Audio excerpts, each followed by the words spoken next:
Hey everybody, Marcos Villegas here, being joined by Abel Sanchez, whose fighter, of course, Gennady Golovkin, fights this Saturday at the Forum in Los Angeles against Willie Monroe. Abel, you've been around the game for a very long time, so for you, how does it feel to go to a place like the Forum that has so much history and take Gennady there?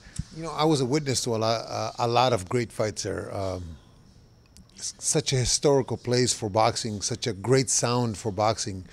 To go back as a second fight after it's been revamped by MSG is exciting for us. Hopefully the fight ends up being as exciting for the fans. Now, speaking of the fight, this guy is a very tricky guy on paper.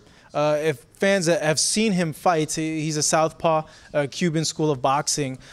Given that, there's been a lot of comparisons between the Canelo-Lara fight and that maybe that fight could kind of similarly look like this fight. What do you make when someone brings that up? Canelo is not GGG.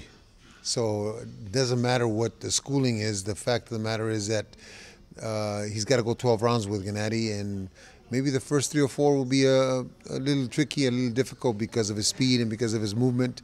After that, he's going to have to deal with Gennady. When he slows down a little bit and when Gennady zeroes in, figures out what he's doing, then he's got to deal with Gennady, and that's a difficult task.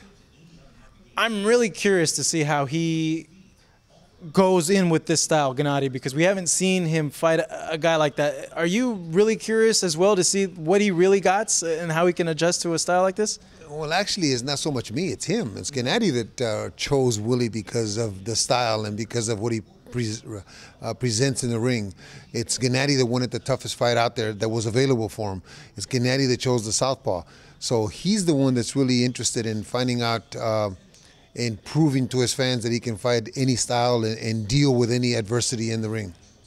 Looking at Willie as well, he looked a little big. Did you see that? He looked like he put on some muscle. You know, I heard that he was trying to do some strength work, a lot of strength work to try to deal with Gennady. I think the biggest problem, and that would be a problem if in his mind he believed that he can sit on the inside or sit against the ropes against Gennady. In my opinion, his best chance is to box Gennady and frustrate Gennady and take him into the later rounds, which nobody has except for Murray, but Murray was non-competitive. But if he intends to stand there, we may have a short night. Would it surprise you if he's willing to go ahead and sit on his punches more and kind of do that? I think that Tony Morgan, his coach, is a lot smarter than that. Tony Morgan has been around with some very good fighters, and I don't think Tony would allow. I don't think with Tony, not so much allow him, but let him think that that is the way to fight Gennady. Some guys have tried in the past, and obviously they failed. But Gennady's much too strong at 160 for anybody to sit on the ropes and want to be slick with him. You know, I didn't get a chance to see you up in Big Bear for this camp. Let me know about the sparring. Was it kind of difficult getting guys to mimic Willie's style? You know, I've never been the kind of coach that wants to have a clone in the gym of the guy we're fighting. We need to do what we do best and then let them adapt to us. And I think if Gennady imposes his will, Willie's going to have to do things that he's not accustomed to. Willie's going to have to do things that he didn't practice for. Because obviously when you go into a fight, you're looking at doing what you do best, like we are. But Gennady's on a different level. Gennady's on a level that there's only 3 or 4 fighters in the world that are at his level right now. So if Willie is taken out of his game plan, how will he react? How will Tony change the strategy in the middle of the fight? That all remains to be seen on Saturday, of course, but we think that they're capable of changing in a little bit and creating more of a better fight, but I think it still ends somewhere after the middle of the fight. We haven't seen Gennady go the full 12 rounds. This guy's a tricky guy. On paper, it could seem that there's a plausibility that this could maybe be the guy that could potentially take Gennady 12 rounds. I know you train him to fight 12 rounds, but do you have an inkling maybe that this maybe could end up being a 12-round fight? I think every trainer and every fighter at this level or at Gennady's level always trains, or at championship level, always trains to go 12 or more. And I say or more because they train for more than 12. That way 12 is a strong possibility that they'll be as efficient. I don't think that it'll go 12. I said a long time ago, that 3 or 4 years ago, that there was nobody at 154, 160 that could go 12 rounds with Gennady. I still believe that. Although Willie does possess some qualities that will make it difficult, I still don't think that anybody can go 12, though. Looking at the future, Gennady yesterday told me the Canelo fight that he would want it in May, and to me that's a huge spectacle type of fight.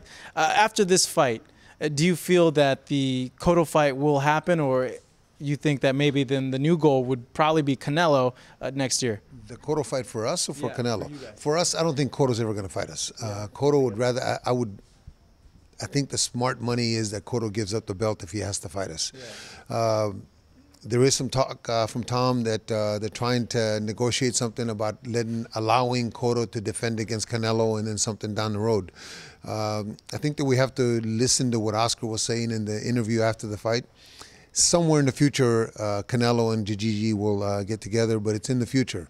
It's not in the immediate future, and I'm looking at either May or September of next year once Canelo has 3 or 4 more fights against some bigger guys so that he can test himself against a bigger opponent. In the meantime, Gennady will stay busy. Tom and Oleg will keep him busy and just keep us relevant against whomever decides that they're brave enough to step in the ring with him.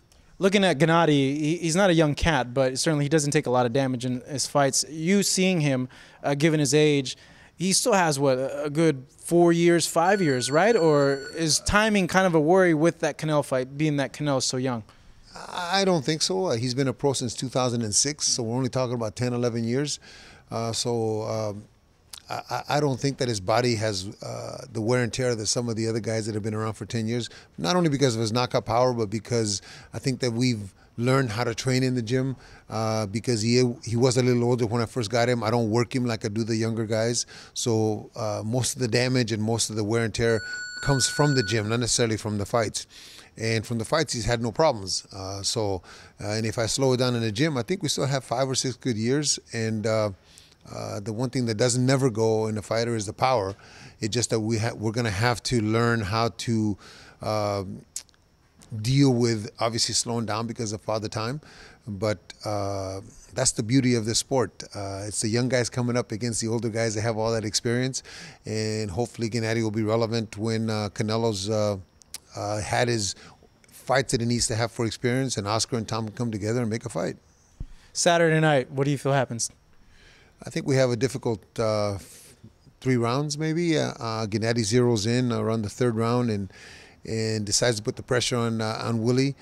If Willie is moving like I think he's going to move. If Willie does not move and he sits in a pocket and wants to sit against the ropes, then it's even shorter than 3 rounds. But I'm looking at 5 to 6 rounds. Oh, wow. Okay. Oh, okay. Abel, I appreciate it. Thank you very, very much. If that comes true, I know you fans are going to be happy because everybody likes seeing knockouts. But we hope just for a good fight since what happened with the Mayweather-Pacquiao fight. I know a lot of fans not happy with the amount of action in that fight. Here in Santa Monica, this is Marcos Vegas with Abel Sanchez for the Boxing Channel.